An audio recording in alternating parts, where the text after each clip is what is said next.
তোমরা সবাই কেমন আছো? আশা করছি সবাই ভালো আছে। তো চলে আসলাম আজকে একটা নতুন একটা ভিডিও নিয়ে।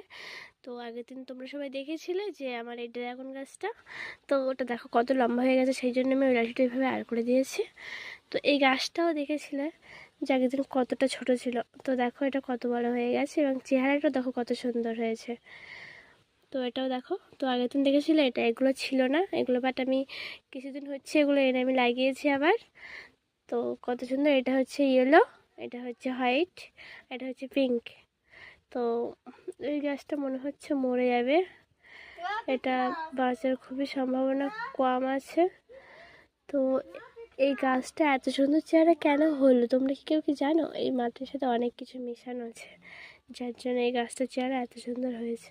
তো এই মাটির সাথে আমি কি কি মিশিয়েছি তোমরা জানতে চাইলে অবশ্যই কমেন্ট করো, এবং ভিডিওটি ভালো লাগলে অবশ্যই লাইক, কমেন্ট এবং সাবস্ক্রাইব করো।